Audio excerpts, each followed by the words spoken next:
Saudações rubro-negras, Vinícius Gaspar aqui. Nesse vídeo não tem como a gente fugir do óbvio. O Tite quer transformar o Flamengo no quintal da seleção brasileira, quer dar pitaco técnico e tático em como esses jogadores devem se portar no clube para aí sim servirem à seleção. Além disso, ele também quer monitorar ou de repente quer fortalecer possíveis saídas ou contratações do clube carioca. Geralmente, quando ele quer fazer isso também, ele quer fazer com que o jogador vá para um clube paulista que ele tem muita ligação.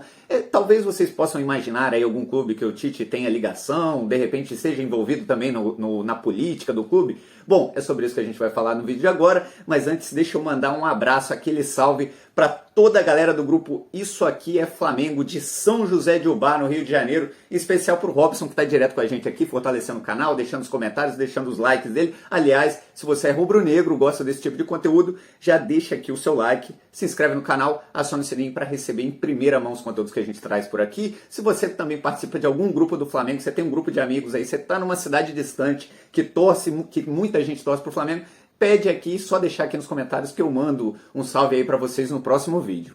Bom, eu poderia começar aprofundando o caso, lembrando lá 2019, quando ele indica que não vai convocar jogadores do Campeonato Brasileiro nas rodadas importantes, na época 26ª, 28ª rodada, em jogos menos importantes da seleção, e convoca o Gabriel Barbosa e o Rodrigo Caio. Eu poderia lembrar das Copas Américas, que ele fez a mesma coisa, levou os jogadores do Flamengo, enfraqueceu o clube aí em 2020, 2021, se eu não me engano, e fez com que o Flamengo jogasse boa parte do campeonato sem os seus principais jogadores. Também posso lembrar quando em 2021 ele falou que não convocaria nenhum dos times que estavam nas disputas, as fases mais agudas aí da temporada do futebol brasileiro, e convocou, sempre com o mesmo formato, sempre mais jogadores do Flamengo, sempre jogadores mais importantes.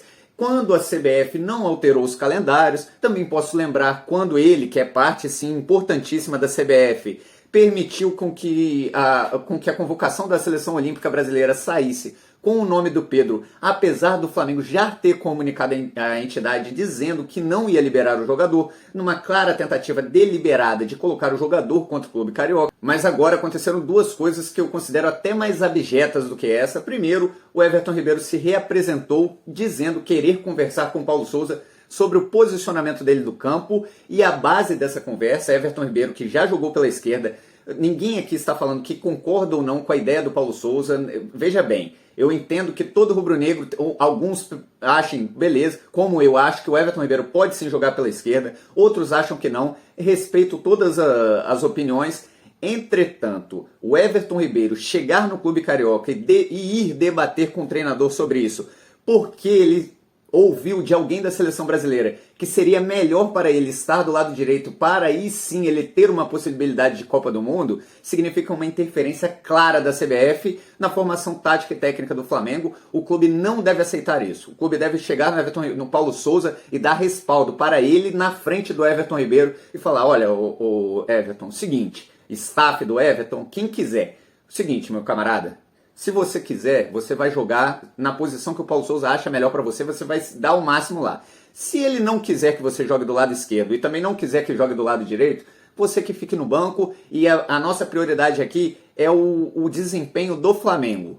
O Flamengo está acima de qualquer coisa, é muito acima de seleção brasileira, que não paga o salário de ninguém. A seleção brasileira, ela é importante para os jogadores adoram aquilo ali, mas o Flamengo não tem nada com isso. O Flamengo tem obrigações contratuais e as cumpre rigorosamente. Então, se o Paulo Souza tiver respaldo, se o Paulo Souza hoje acha que o melhor posicionamento dele é do lado esquerdo, e se ele não estiver jogando bem do lado esquerdo, acha que ele tem que bancar, tem que ficar na reserva, coisa que pode acontecer com as possíveis contratações que estão vindo, o Everton Ribeiro que fique na reserva e que se dane o Tite e a seleção brasileira. Essa é a primeira coisa. Eu espero que o Everton Ribeiro, para mim o Everton Ribeiro é um ídolo, um jogador histórico do Flamengo. A gente precisa respeitar isso, e é exatamente por isso que o clube tem que ter um posicionamento firme com ele. Você é um capitão do Flamengo. Você precisa ter respeito com as coisas que acontecem aqui e não ficar pensando no que vai ser melhor para a seleção brasileira. Bom, isso tudo só aconteceu porque veio um recado da seleção, e esse recado parte do Tite. O Tite prefere ele pelo lado direito, e quer transformar, quer fazer com que o Flamengo pare de usar do lado esquerdo e use do lado direito para que ele esteja melhor para o momento em que ele seja convocado aí para a seleção brasileira, transformando o Flamengo no quintal da CBF. E o Flamengo não é isso, muito longe disso. A segunda coisa, e a mais absurda a meu ver, porque ele fala com todas as letras em uma entrevista coletiva, que perguntado sobre o Pedro, sobre como o Pedro vai estar convocado, se ele vai permanecer sendo convocado, mesmo se continuar reserva no Flamengo, ele responde, ele deixa nas entrelinhas, ele responde diretamente assim: bom, existe para isso um limite ético também, dando a entender de que ele não convocará o jogador se ele também não estiver tendo muitas oportunidades como titular.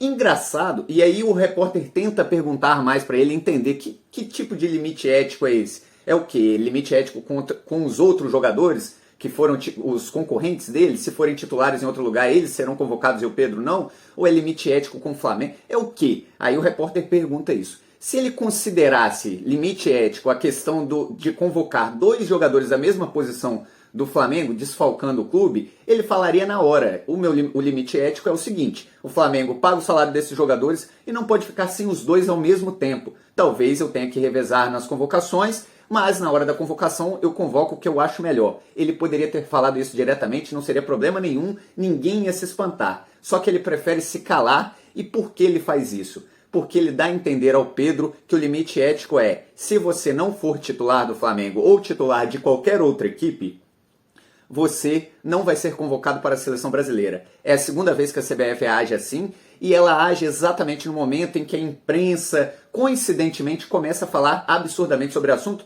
sobre a possibilidade do Pedro ir para o Palmeiras, e agora, olha que coincidência, no mesmo momento, sobre uma possibilidade do falido, do mais endividado clube brasileiro, o Corinthians, contratar o jogador. O jogador que tem uma multa para transferências dentro do Brasil de 100 milhões de euros. Quer dizer, é uma negociação que não vai acontecer. A única forma dela acontecer é seduzindo o jogador e fazendo com que o jogador queira absurdamente sair. Mesmo assim, o Flamengo pode bater o pé e falar: bom, você quer ir, eles que paguem aqui o valor da multa. Então o Flamengo está com a faca e o queijo na mão nesse sentido. Agora isso sim desestabiliza a cabeça do jogador, faz com que o jogador não esteja 100% focado no Flamengo, que o jogador comece a pensar outras possibilidades. É lógico que isso vai exigir com que o clube carioca contorne uma situação desagradável, chata, e situação essa que não tem o menor sentido. Treinador de seleção brasileira não tem esse papel, ao contrário disso.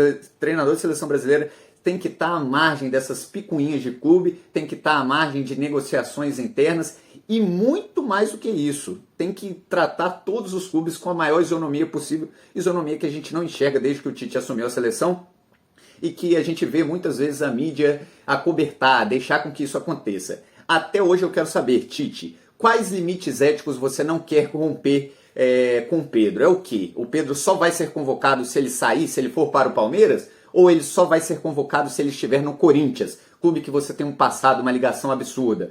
Quando que o Pedro vai ser convocado? Aliás, o limite ético é em defender o Flamengo, porque você não parece preocupado com isso, já que em várias partidas que não valiam nada da seleção brasileira e partidas importantíssimas para o Flamengo, você convocou 3, 4 jogadores e fez com que o Flamengo jogasse sem a sua espinha dorsal. Agora ainda o Flamengo tem um elenco, mas isso vem acontecendo em 2019, 2020, 2021. O Flamengo jogou parte do campeonato, boa parte do Campeonato Brasileiro, sem seus principais jogadores. Que limite ético é esse? A gente quer saber e é por isso que eu estou trazendo esse vídeo. Eu quero a opinião de vocês. E aí, o que vocês acharam que o Tite quis dizer com essa fala? Se você gostou desse vídeo, já deixa seu like, se inscreve no canal, aciona o sininho para receber em primeira mão. Eu estou muito indignado com essas duas ações. Eu acho um absurdo a imprensa não falar disso. A imprensa se calar e a torcida do Flamengo também achar natural, naturalizar o jeito que a CBF vem tratando o Flamengo nos últimos tempos. Bom, Mengo é paixão. Esse foi o vídeo de agora. Valeu!